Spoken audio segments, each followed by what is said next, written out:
मंगल उसके स्टैंडर्ड की नहीं है और कहीं ना कहीं ये फ्रस्ट्रेशन है उसकी लाइफ में, अपने वाइफ से खुश नहीं है। हर इंसान को लाइफ में कुछ चीज़ें चाहिए होती है जो उनको नहीं मिलता, तो कहीं ना कहीं फ्रस्ट्रेशन होती है। जो रिस्पेक्ट वो डिजर्व करती है वो नहीं मिलता। तो आज जो हमारे साथ मौजूद हैं वो मंगल की ज़िंदगी में मुसीबतों की बौछार लाने वाले हैं। तो आइए इनसे बात करते हैं। बहुत बहुत स्वागत है नमन आपका। Thank you so much for having me. तो पहले तो बताइए, क्योंकि शो में इस समय आपका किरदार कुछ अलग तरीके का दिया गया है। जैसा जनरली हम देखते हैं एक हीरो होता है, वो हीरोइन का मदद करता है, यहाँ हीरोइन के लिए मुसीबत खड़े करने वाला हमने हीरो देखा है। बताइए क्या है। मैं अदित का कैरेक्टर प्ले कर रहा हूँ जो कि मंगल का हस्बैंड है। अदित एक बहुत ही एजुकेटेड इंसान है। He is an IT engineer, अपनी माँ से बहुत प्यार करता है और माँ के लिए ही मंगल से उसने शादी की थी, बिकॉज उसकी माँ को लगता था कि मंगल एक परफेक्ट वाइफ है अदित के लिए। बट कहीं ना कहीं आज 15 साल हो गए इस शादी को और अदित इस शादी से खुश नहीं है, बिकॉज उसे लगता है कि मंगल उसके स्टैंडर्ड की नहीं है। She is not that educated, not that smart, और कहीं ना कहीं ये फ्रस्ट्रेशन है उसकी लाइफ में। एंड मैं जब आदित्य का कैरेक्टर प्ले करता हूँ, मेरे लिए ऐसा लगता है कि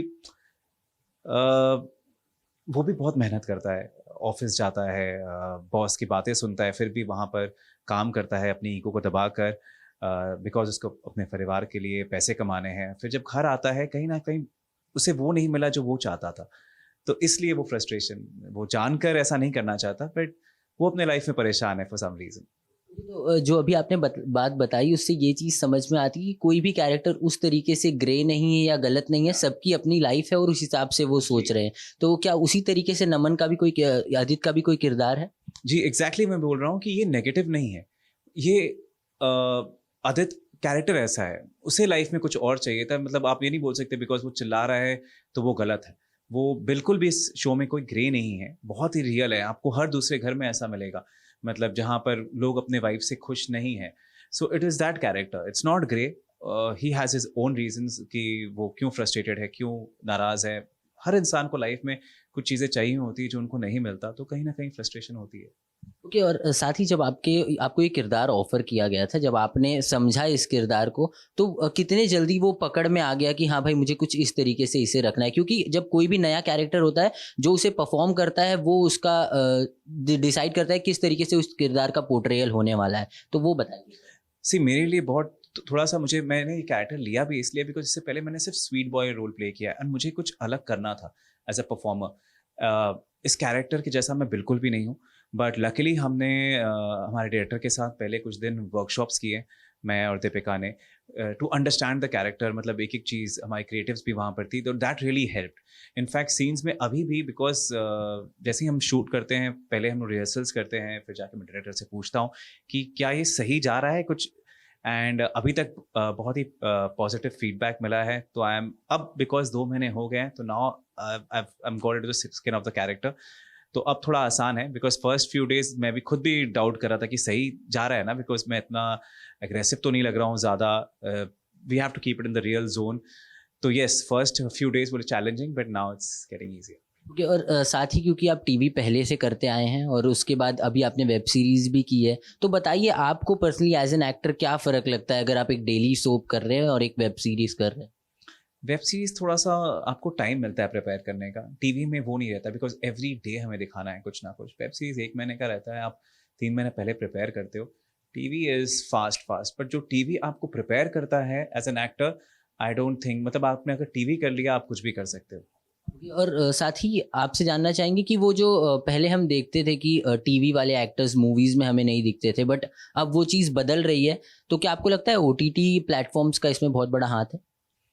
आई थिंक टीवी एक्टर्स को कभी सीरियसली लिया नहीं गया था पहले, बट अब सोशल मीडिया और वट एवर रीजन्स की वजह से they are being accepted. Vikrant माँ से देख लो आप, सुशांत थे, and so many TV actors who have done so well on films, Yami Gautam.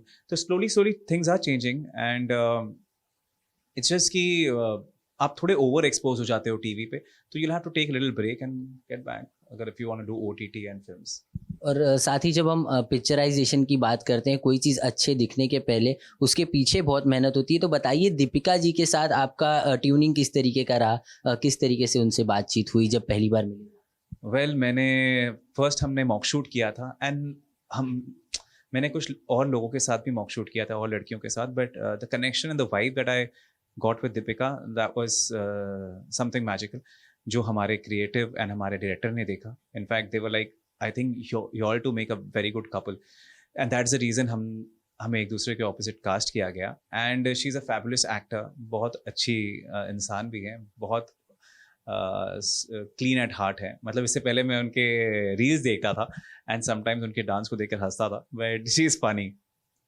Okay, और साथ ही आपसे जानना चाहेंगे कि आगे चलते हुए आपको क्या लगता है कि यूएसपी क्या हो सकता है शो का? क्या वो एक रीज़न है जिससे लोग इसे देखना चाहेंगे? Real, very relatable. हम लोगों ने बहुत रियल रखने की कोशिश की है इस शो को, performance wise, direction wise. Very middle class, छोटे छोटे प्रॉब्लम्स जो एक मिडिल क्लास फैमिली में फेस होता है, एक इंसान के लाइफ में फेस होता है, मंगल के लाइफ में, लक्ष्मी के लाइफ में, आदित्य के लाइफ में, जिससे लोग बहुत रिलेट करेंगे. हर दूसरे घर में होता है ऐसा. हर दूसरे घर में आज भी इंडियन हाउसेज में आदमियों को ऐसा लगता है कि औरतों का काम बहुत आसान है, बच्चे संभालने हैं, खाना बनाना है, उसमें क्या है. तो जो रिस्पेक्ट वो डिजर्व करती है वो नहीं मिलता, एंड यही चीज़ मंगल को नहीं मिला है, पर वो चाहती है कि लक्ष्मी को मिले. So it's a very relatable story. तो जैसे कि आपने बताया, एक और चीज़ मेरे ध्यान में आ रही है, जैसे कि रिस्पेक्टिव कैरेक्टर्स के बारे में भी हमें जानने को मिलेगा कि उनकी लाइफ में क्या कुछ चल रहा है, ना कि सिर्फ जो लीड्स होते हैं उनके. तो ये क्या आपको लगता है अब टीवी में भी कैरेक्टर ओरिएंटेड हो गई है स्टोरीज? ज़रूरी भी है, बिकॉज सिर्फ आप दो कैरेक्टर को देखोगे तो आप बोर हो जाओगे. एक फैमिली में इतने सारे कैरेक्टर्स होते हैं और सबका अपना एक अलग कैरेक्टर है. तो इसमें जितना इम्पोर्टेंट मंगल लक्ष्मी तो है ही, but Aditya is important, Aditya parents are important, every character is very important, and it's a 7 days a week telecast. तो चाहिए भी दूसरे लोगों भी, वरना अकेले ही 2 एक्टर करने लगे शूट तो उनकी वाट लग जाएगी. ओके, साथ ही हम चाहेंगे कि आप दर्शकों को बता दें मंगल लक्ष्मी वो कहाँ और कब देख सकते हैं, कब से शुरू हो रहा है? मंगल लक्ष्मी शुरू हो रहा है 27 Feb रात 9 बजे कलर्स पे. प्लीज़ आइए, प्लीज़ देखिए, आपको बहुत मज़ा आएगा. It's a fabulous show. Mumbai से सिद्धेश के साथ कुणाल उपाध्याय, आज तक।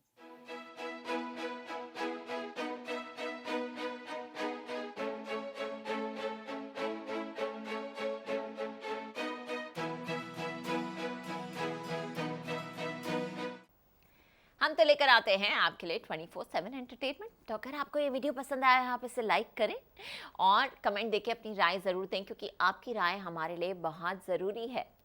और ऐसे ही एक्सक्लूसिव कंटेंट के लिए हमारे चैनल को सब्सक्राइब ज़रूर करें. अगर आप यही वीडियो फेसबुक पर देख रहे हैं तो हमारे फेसबुक पेज को भी फॉलो ज़रूर करें, और साथ ही साथ हमें फॉलो करें इंस्टाग्राम पर भी.